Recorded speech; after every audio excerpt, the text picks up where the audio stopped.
Hoje celebramos a festa da Sagrada Família de Nazaré. É uma festa muito importante na Igreja Católica. Uma festa propícia para a gente falar, pensar, revisar o tema das nossas famílias. Família no mundo, família na Igreja. O Evangelho, que é um texto exclusivo de Mateus, nos apresenta uma família de imigrantes clandestinos. Estão sendo perseguidos e, muito assustados, devem fugir de noite para uma terra estrangeira. Também é especialista em opressões, o Egito. E a fronteira? Como lidaram com a fronteira? O texto não nos informa nada.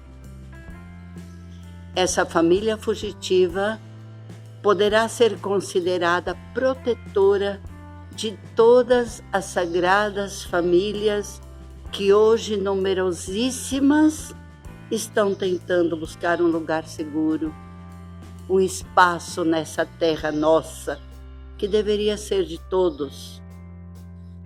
Um espaço para viver com dignidade, para viver sem tanto sofrimento. E a fronteira? As fronteiras, como estão hoje? Nós conhecemos, estamos vendo todos os dias na televisão a quantidade de gente tentando cruzar a fronteira, não só da Europa, dos Estados Unidos, mas até de países pobres que são vítimas da violência e da pobreza. Dizíamos que o Evangelho, o texto, é exclusivo de Mateus. Sabemos que as comunidades que estão por trás do relato de Mateus são comunidades formadas por maioria de povo judaico. O texto está querendo fazer um paralelo muito interessante entre Moisés e Jesus, entre o faraó do Egito e o Herodes, que está dominando a Galileia. A história de Jesus se assemelha à história do seu povo. A ordem do faraó é matar todas as crianças que fossem nascendo dos judeus no Egito. A ordem de Herodes é matar as criancinhas menores de 2 anos da região de Belém, para entre elas matar também Jesus. Essa é a decisão dos covardes, a decisão dos governos autoritários e ditadores. Acabar com a vida. Não só com a vida das pessoas, mas a vida também do ambiente. No caminho para as fronteiras hoje morrem muitos inocentes pela ganância dos faraós e Herodes modernos. Podemos ficar indiferentes diante dessa realidade?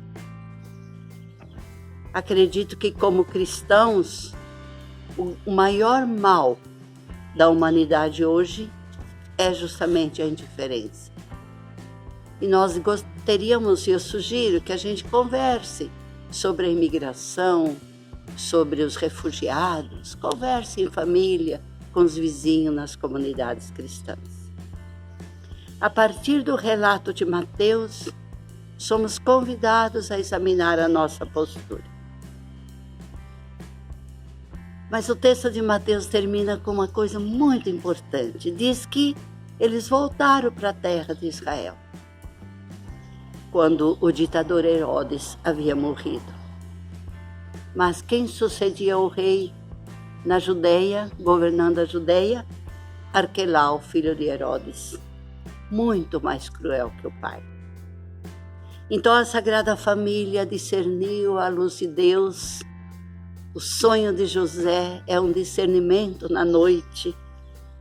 Discerniu e decidiu voltar para Galileia, numa cidade pequena de Nazaré, uma cidade que, segundo Natanael, lá no Evangelho de João, diz que não dava para se esperar coisa boa.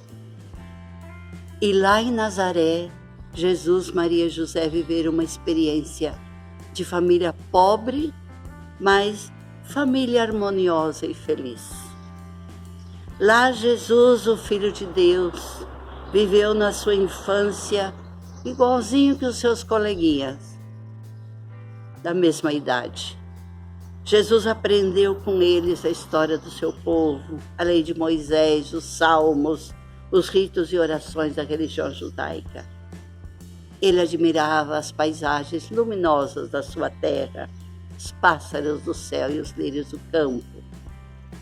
Jesus gostava do sabor do pão, do leite, do peixe. Ele gostava do cheiro do lago. Acompanhava sua mãe até a fonte do povoado. Observava quando ela varria a casa, quando ela colocava 3 medidas de farinha para fazer o fermento em 3 medidas de farinha. Ele observava quando ela alimentava os animais, cuidava da roupa. E nessa terra boa para a agricultura e para o peixe, para a pesca, Jesus contemplava os gestos do semeador, do pescador, a lenta maduração das espigas e das vinhas, a alegria das colheitas, o pagamento dos salários aos empregados, aos trabalhadores, o pastor com as ovelhas. E disso tudo, mais tarde, ele vai falar em parábolas. E é através dessas parábolas que a palavra de Deus chegava no coração do povo. Pois vamos aprender com essa sagrada família de Nazaré, viver simples, viver a nossa vida de família de uma maneira tranquila. Vamos dar uma passadinha para as outras leituras do dia. A primeira é tirada do Eclesiástico, capítulo 3. O texto é belíssimo, um texto sobre a família. Eu vou citar literalmente o que diz o texto. Deus honra os pais nos filhos e confirma sobre eles a autoridade da mãe. Quem honra o pai alcança o perdão dos pecados e evita cometê-los. Será ouvido na sua oração diária.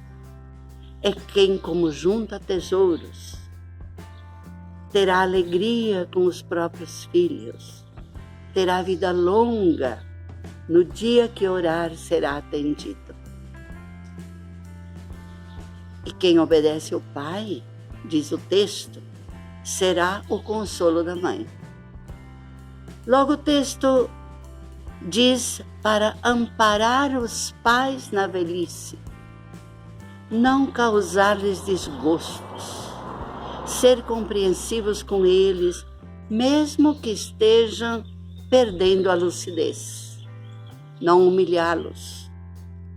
E conclui dizendo que a caridade feita com os pais nunca será esquecida, mas servirá para reparar os pecados e edificar a justiça.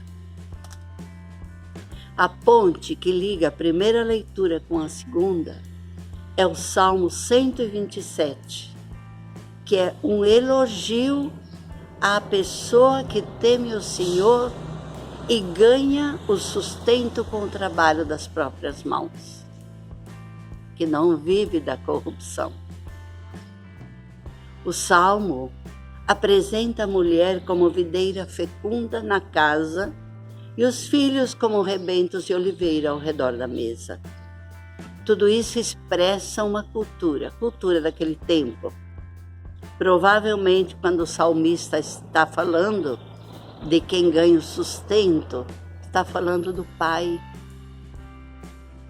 A mulher está no âmbito do doméstico somente. Só que isso mudou bastante, não é? Hoje em dia, os dois trabalham para sustentar a família. E a mulher Em muitas famílias, a mulher é a única pessoa que trabalha para sustentar a família e criar os filhos. Então o salmo é um salmo bonito, mas é um salmo da cultura daquele tempo. E ele termina muito lindamente, diz assim: a bênção da família que se constrói conjuntamente é a bênção que o salmista pede de Deus. Vamos acolher essa bênção no dia de hoje. Da segunda leitura, eu quero destacar somente uma palavra: suportai-vos. Eu entendo a palavra suportar como aguentar ou encostar-se da pessoa. Enfim, eu entendo como ser um poste para a pessoa.